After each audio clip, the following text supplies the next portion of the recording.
Hello class, मैं professor विकास दुबे और DBMS lecture series का ये 20वां लेक्चर है। यहाँ पर हम कीज़ के बारे में बात करने वाले हैं, जो कि बहुत इम्पॉर्टेंट टॉपिक है डीबीएमएस का। और मान लीजिए कि यूनिवर्सिटी एग्ज़ाम में की और उसके टाइप्स आएंगे ही आएंगे आपको पेपर में। तो यहाँ पर सबसे पहले की डेफिनेशन पे जाने के पहले लेट वी डिस्कस व्हाट की is with the help of an example. मेरे पास एक रिलेशन है, यानी मेरे पास एक टेबल है, उसका नाम है स्टूडेंट टेबल या स्टूडेंट रिलेशन। उसके अंदर कुछ एट्रीब्यूट हैं, roll number, name, branch, enrolment number, date of birth. इन सारे एट्रीब्यूट को शॉर्ट फॉर्म में मैंने यहाँ पर मेंशन कर दिया है, ए बी सी डी ई, इस तरह से मैंने रिप्रेजेंट कर दिया है, जहाँ पर ए बी सी डी ई जो है पूरा मिलके क्या रिप्रेजेंट कर रहे हैं, एक रिलेशन को रिप्रेजेंट कर रहे हैं। ठीक है, तो अब अगर मुझे यूनिकली आइडेंटिफाई करना है किसी पर्टिकुलर इंस्टेंस, सॉरी कोई किसी पर्टिकुलर कहना चाहिए रिलेशन को, अगर उसमें कोई एक पर्टिकुलर रो को यूनिकली आइडेंटिफाई करना है मुझे, तो हो सकता है वो एक सिंगल एट्रीब्यूट कर दे, हो सकता है उसके लिए मुझे ग्रुप ऑफ एट्रीब्यूट्स की ज़रूरत पड़े। तो की कैन बी एनीथिंग। जैसे कि मैं कहता हूँ कि रोल नंबर है, रोल नंबर की मदद से मैं इस रिलेशन को आइडेंटिफाई कर सकता हूँ, यूनिकली आइडेंटिफाई कर सकता हूँ टपल को। तो A is identifying A B C D E. A के मदद से मैं 01 पास करूंगा तो मुझे अंश, आईओटी और एनरोलमेंट नंबर एंड 12905 उसकी डेट ऑफ बर्थ मिल जाएगी। तो ये मैं कहना चाह रहा हूँ यहाँ पर। तो ए के मदद से यानी रोल नंबर की मदद से मैं क्या आइडेंटिफाई कर रहा हूँ, ए बी सी डी ई। कभी ऐसा भी हो सकता है कि मैं किसी दूसरे एट्रीब्यूट से इसी चीज़ को आइडेंटिफाई कर रहा हूँ, जैसे कि एनरोलमेंट नंबर। एनरोलमेंट नंबर की मदद से मैं भी यही काम कर सकता हूँ। मैंने यहाँ पर एनरोलमेंट नंबर डी से रिप्रेजेंट कर रहा हूँ, तो D is also able to identify A B C D E. तो ये दोनों की बन सकते हैं। लेकिन क्या यही पॉसिबल है कि एक सिंगल एट्रीब्यूट ही की बने? ऐसा ज़रूरी नहीं है। It can be a group of attribute. तो यहाँ पर देखें, थर्ड ये भी हो सकता है कि मैंने यहाँ पर बोला कि name and date of birth, यानी बी एंड ई। तो बी ई मिलके भी ए बी सी डी ई को यूनिकली आइडेंटिफाई कर सकते हैं। तो अब अपन डेफिनेशन पे आते हैं कि क्या हो सकती है। की can be any number of attributes, set of attributes that uniquely identify a tuple in a relation। एक टपल को या एक रो को आइडेंटिफाई करते हैं इन अ रिलेशन, और it can be a single attribute और अ सेट ऑफ एट्रीब्यूट। अब ये एक सिंगल एट्रीब्यूट हो सकता है या ग्रुप ऑफ एट्रीब्यूट्स भी हो सकते हैं, जैसे यहाँ पर ए सिंगल है और B is a group of attribute, और इसके अलावा और पॉसिबल कॉम्बिनेशंस भी इनके हो सकते हैं। तो की can be a single attribute और अ ग्रुप ऑफ एट्रीब्यूट। मेरे हिसाब से समझ आ गया होगा आपको।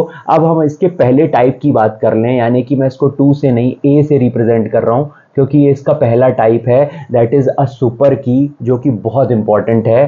तो सुपर की क्या होता है? अब सुपर की डेफिनेशन में आने के पहले अपन यहाँ पर देख लेते हैं कि मेरे पास यही वाला रिलेशन है, इसको मैं रिप्रेजेंट कर रहा हूँ। इसमें कितने एट्रीब्यूट हैं? Roll number, name, branch, enrolment number, date of birth.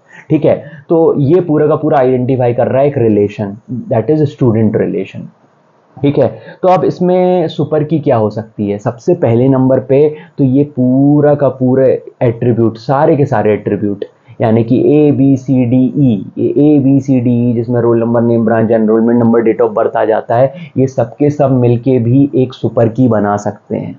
ठीक है, सुनने में थोड़ा अजीब लगता है कि यार ये तो सब हमारे पास है ही, हाँ, लेकिन फिर भी ये ट्रिवियल है, लेकिन ये हो सकता है कि एक सुपर की हो। ठीक है, इसके बाद और क्या हो सकता है? Role number, name, branch, enrolment number भी एक अपने आप में सुपर की हो सकती है। उसके बाद रोल नंबर, नेम, ब्रांच, ये भी एक सुपर की हो सकती है। Name, branch, date of birth, ये भी सुपर की हो सकती है। नेम, डेट ऑफ बर्थ, ये भी सुपर की हो सकती है। Means all possible combination of these 5 attribute can be a super की। तो सुपर की बहुत सारी पॉसिबल है, यहाँ पर मैंने कुछ सुपर की यहाँ पर मेंशन करके रखी हुई हैं। तो ये सारी सुपर की होती हैं। तो अब ये थोड़ा सा अजीब नहीं लग रहा है आपको कि इतने सारे attribute A B C D E identify करेगा ए बी सी डी ई को? वो तो कर ही लेगा, हमें पता है। हाँ, लेकिन सुपर की का कॉन्सेप्ट यही कहता है कि सेट ऑफ एट्रीब्यूट। अब आप डेफिनेशन पे चलते हैं। It is a set of attributes that uniquely, यहाँ पर देखो सिंगल एट्रीब्यूट की बात वो नहीं कर रहा है, हालांकि सिंगल भी होता है, लेकिन सेट ऑफ एट्रीब्यूट की बात कर रहा है। It is a set of attribute that uniquely identify a tuple row in a relation. It consist of any number of attribute, और इसमें कितने भी एट्रीब्यूट हो सकते हैं। There is no upper limit, यानी कि अगर मेरे पास एन एट्रीब्यूट है यहाँ पर, तो वो पूरे के पूरे एन एट्रीब्यूट्स जो हैं मिला के क्या बन सकती है, सुपर की बन सकती है। और उसमें कम एलिमेंट भी हो सकते हैं, n-1 n-2 एलिमेंट भी हो सकते हैं, जैसे यहाँ पर आपको दिखाई दे रहे हैं। तो आप इतना समझ लें, सुपर की में हमको हमेशा कुछ एक्स्ट्रा मिलता है। प्रॉब्लम इस क्या है, प्रॉब्लम इस कि यहाँ पर हमें हमेशा कुछ एक्स्ट्रा एट्रीब्यूट्स मिलते हैं, कुछ एक्स्ट्रा एट्रीब्यूट्स। जैसे कि आप देखें यहाँ पर मैं रोल नंबर से ही आइडेंटिफाई कर ले रहा हूँ पूरे रिलेशन को, लेकिन मेरे को क्या क्या मिल रहा है, रोल नंबर के साथ name, branch, enrolment number, date of birth. यहाँ पर देखें रोल नंबर से ही आइडेंटिफाई कर सकता हूँ, लेकिन नेम और ब्रांच भी दे दिया है। ये सुपर की है, that's why it is a super set, kind of a super set. जितने की ज़रूरत नहीं है उतना हमको मिल रहा है, यानी एक्स्ट्रा आपको मिल रहा है यहाँ पर, ठीक है ना। तो यहाँ पर देखें मैं नेम और डेट ऑफ बर्थ से आइडेंटिफाई कर ले रहा था, लेकिन ब्रांच मेरे को एक्स्ट्रा है यहाँ पर, ठीक है ना। सो आई होप आपको ये समझ आया होगा why it is called a super key, because it is always having some extra attributes. और वो गलत भी नहीं है, क्योंकि कायदे से तो ये है कि जितने भी एट्रीब्यूट्स हैं वो खुद को आइडेंटिफाई कर ही सकते हैं। तो all possible combination of a relation can be considered as a super key. It is a set of attributes. तो होपफुली आपको ये समझ आया होगा कि सेट ऑफ एट्रीब्यूट्स की मदद से हम जितने भी पॉसिबल कॉम्बिनेशन है बनाते हैं, जिनमें कई सारे एक्स्ट्रा एट्रीब्यूट्स होते हैं, वो सब मिल के क्या बनती हैं, हमारी सुपर कीज़ बनती हैं। तो यहाँ पर आप जितने भी देख रहे हैं सारे के सारे सुपर कीज़ हैं, ठीक है ना। अब नेक्स्ट क्लास में जब हम अदर कीज़ की बात करेंगे तो आपको इसका कॉन्सेप्ट और क्लियर हो जाएगा।